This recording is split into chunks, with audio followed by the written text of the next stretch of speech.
Doc Loves the Kids, a local Kitsap County nonprofit organization established in 2015, whose mission is to provide activities, programs, and community support for at-risk youth. They put the you in community. Doc Loves the Kids.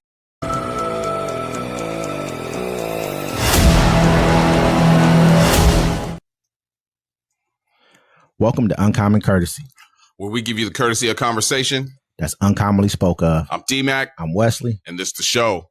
Hey, don't forget to like, comment, share, subscribe. Thanks for all our viewers. Don't forget to catch us every Friday, 7 p.m., Friday Fix. That's Pacific time. And don't forget to catch us on our Sunday show. We're still messing with the name a little bit. We still kicking stuff around. So the Sunday Town Hall, 1 p.m. Pacific time. And make sure y'all pull up on us, man, for both of those two shows. Remember, Friday, we don't talk about no politics. Sunday, all politics. Yeah, before we start, I'd like to say a rest in power to our brother, Mac Dundee. Absolutely. That was a tragic loss for our community, for our state also. And I just wanted to say our thoughts are with his family. Absolutely, man. Real good dude, man. Solid dude. They don't make him like him, man. He will be sorely missed for sure. And that man worked. You know what I'm saying? He stayed consistent in what he did. He made sure he was out there, and he put forth his dreams of what he wanted to do. Super real. But let me jump off into this. Jack Smith's final say, takeaways from the special counsel's report. Special counsel Jack Smith's just released report provides fresh insights into his bid to hold Donald Trump responsible for his efforts to overturn the 2020 presidential election. Smith insists he amassed enough evidence to win a conviction if the case had made it to trial. And he laid out a comprehensive compendium of facts he might have presented to a jury. At the same time, his report struck a defensive tone as he sought to explain why the case never made it that far. The public report is also incomplete. Its second volume, which pertains to Smith's investigation of the classified documents found at Trump's Mar-a-Lago estate after he left office in 2021, remains secret. Attorney General Merrick Garland does not intend to publicly release that portion of the report, though he wants to share it with the select lawmakers. U.S. District Attorney Judge Aileen Cannon has blocked any dissemination of it outside the Justice Department. And once the Trump is inaugurated next week and assumes control of the department, it will be easy for him to forestall any formal release of Smith's final assessment of the documents case. Yeah, the crazy part is the second part that I always like to bring up before is the espionage charge. Yeah. Because he took all those secret documents, top secret documents, and he sold them to foreign people that would come to Mar-a-Lago. That's why they found empty boxes, and they know what was in those boxes. And so the only reason they didn't release that part of the report is because two people are still facing trial for it's pending trial for that. But I mean, here's a little piece of it. I'm just going to read it to you really quick. And is that all right with everyone? Mr. Trump's false claims include dozens of specific claims regarding certain states, such as large number of dead, non-residents, non-citizen, or otherwise ineligible voters that had cast ballots, or that voting machines had changed votes from Trump to vote against him. These claims were demonstrably and in many cases obviously false. I probably misread that word. Demonstrably, it's good. The office investigated whether Mr. Trump believed the claims he made. Or the office investigated whether Mr. Trump believed the claims he made. Evidence of the variety of sources established that Mr. Trump, evidence from the variety of sources established that Mr. Trump knew that there was no outcome determinative fraud in the 2020 election, that many of the specific claims he made were untrue, and that he had lost the election. He knew this because some of his highest ranking officials in his own administration, including the vice president, told him directly that there was no evidence to support his claims. And remember, in the report, Jack Smith says, I have enough evidence to get a conviction.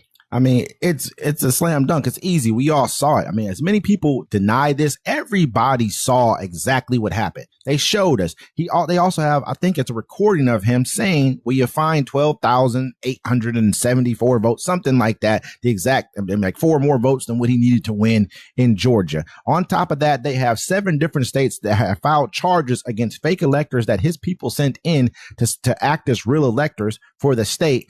You know what I mean? It's all there. There's no issue in getting a conviction. We all saw what he did at the same time on January 6th when he came out and said, "Hey, make sure you guys come out here. It'll be wild." Everyone saw this stuff. It's not like this is anything like new. No, I mean, and all the people a lot of the people that were around him also are in this report. They said what truly happened. But right now, it doesn't even matter anymore. This report should have came out at least 2 years ago. Absolutely. You know what I'm saying? You wait. This report comes out. What is it? It came out Tuesday, three days before he's about to get sworn in. Sworn in. Whatever. So no matter what you find in this, now, I mean, a lot of people, if you read it and you decide you want to hear the truth, you know you've been duped. You know the election wasn't stolen. But now it's too late. But now you have to live with this. Now you have a man that tried to overthrow the government. That's not. I mean, that's crazy. And now you elected him. That's crazy. To be your dictator in chief for the rest of your life. And now he's backtracking on a bunch of campaign promises that was the reason you voted on him. I mean, he gonna get the gays out of there. He gonna get the blacks, and he also gonna get the migrants out. They voted for him. Oh, this is purely over holding on to something that you can't hold on to. This is over. It's gonna slip through your hands. Yeah, but why do I mean? People always think they're like, oh, it's over. You know, this one. No, these people, their ancestors took this country. They killed, they raped, they pillaged. However they had to do it, they took this country. You know, it wasn't fair and square, but they took it. So I don't know why everybody thinks that they were going to sit around and let the colored people take over, take it back. Look, they have to control their own destiny. And so I don't knock them. And if we sat around, what's the old school saying? Power power concedes nothing. And now now we're back into an era where, think about this. They're going to make it so untrue stuff you can pass it as true. Look, the people that get to write the history are the ones that got the victory. All right. Absolutely. And so there's going to be a lot of bad stuff that's going to go on. And that's why they're going to let a lot of misinformation happen. So you don't even know what's true or not. Elon Musk come out and saying that anyone who gets caught on X, what did he say about pushing false narratives or pushing things that aren't true? He wants to come out and say that now after they've done that during the whole election, because he understands that now that you're in power, all the darts are now pointed at you. Everything's going to go against you. They're doing that on all the websites, bro. So it doesn't make Donald Trump look bad. No, I mean, because that's what I'm saying. Yeah. So, okay, right now first he wasn't in office, so everything was pointed at what Biden did. Didn't matter what Trump did. He wasn't president right then and there. Well, think of it. It's going to be stupid lies like, hey, some guy just ran up into a black church and killed 20 black people, right? They'll be like, fake news. No, here's the video. No, it's a fake video. AI.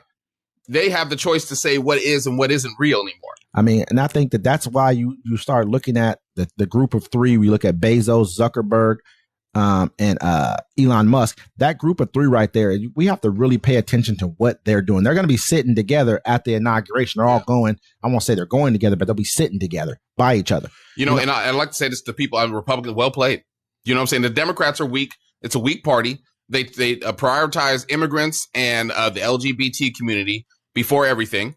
And I won't say that. I don't believe that at all, but go ahead. No, okay, that's right. No. I mean, no. Not the whole LGBT. I mean, not all of them, but trans rights. That was the main thing. The first part is what I hold umbrage with. The second part, regardless, somebody tried to. Donald Trump tried to overthrow the United States government. They waited to the last year, after 3 years, to try to prosecute him, to give him time to let everybody live in power, to ruin your life. And it was effective enough to the point where your lives were ruined just a little bit in misinconvenience that you thought it would be good to go back to this other person who lied to you, because he did try to overthrow the election. He said the election was fair and he knew it. He did a bunch of shady stuff and now he's back in power. This man conned you. The paperwork is there. Yep. It's the evidence. You don't have to accept it because it doesn't matter, but it's there. But at the end of the day, he's the commander. He's the dictator in chief now. Absolutely. I mean, that's exactly how Hitler got. My bad, I cut you. That's how Hitler got into power. He ran. He did a bunch of stuff. They didn't let him in, but he was still around. They let him be around, and he got to come back and double back. I'm not saying Donald Trump is Hitler. I'm just saying the tactics. I'm going to be honest with you. I mean, when you start listening to things that he's saying and the things that he's probably going to do and what he tried to do the first time, if he didn't have people in the room willing to tell him no, like I forget. I think his name was Mark Esther or something like that. I forget who he was. I think he was like. Either he was the defense secretary, I think, Mark something. I don't remember his last name. But this is when all the Black Lives Matter protests were going on. This is the one in Washington, D.C. He went out there. He asked him, he said, can we have the National Guard shoot the protesters in the legs? He asked him if the defense secretary would have said yes. Like, this new guy would not say he wouldn't. He was like, I wouldn't. I was there on that day. And he didn't answer the question whether he would do what the president said or not? He didn't answer the question because he's a lackey. Go look at who he's putting in office. He's putting a bunch of lackeys who will do exactly what they're told because they don't have any background in it. It's crazy. If you guys would have watched, if you guys get a chance, go back and watch our live on the committee for the defense secretary to be in. So go back and watch that, man. It's crazy, man, because this dude has no real background in any of the things that he's running for right now, or he's trying to be put on for the committee for right now. Yeah, no, he's not. Look, he's never led a battalion. That's the whole thing. He was a weekend co-host. He was in the National Guard, or did he serve? He's never. I think he was in the National Guard. He was in the National Guard. General. You know, so he's not, his rank. People don't know about the military. His rank ain't high enough to be where he's at all. He's not even a general. He's not any of those things. He's nothing. Dude said he's never run. I don't knock nobody that serves, but for this. Yeah, I'm a knock position. They asked him today. I know we're kind of getting off. You know who needs to be the head of the Department of Justice, or not Department of Justice, the DOD, Department of Defense, like he does. Who?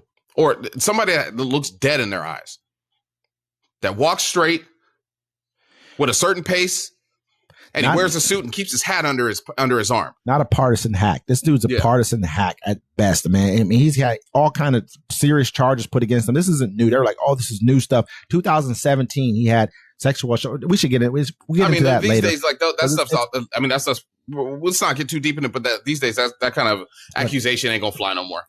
Really, he paid off the person. Like it was actually he paid him off. This was happened in 2017 before any of this newfound fame that he's about the Department of Justice, any of this stuff, Department of Defense. I'm sorry, even came into light. So this is nothing to do with what he had going on. To do that, they tell him to do that. They're like, look, man, this person's trying to sue you. You can take it to court. I'm telling you, hey, you can Google it. They tell a lot of them to do it. I'm not saying they don't tell. I'm not saying that people don't. I'm not saying that it even happened. I'm saying that he paid this off before he even had any kind of inkling that he would be going. He wasn't even in politics at this point in time at all. He hasn't been in politics. He probably wasn't even a newscaster on Fox at that time. Yeah. You get what I'm saying? So you're not just paying off something at that point in time if it's not true. If it's categorically not true, hold on. We're going to go ahead. I'm going to hash this out. I'm not giving you nothing. I'd rather go to court on it, especially something like that. I'm telling you, a lot of, yeah, I mean, it depends on what it is. That's just me.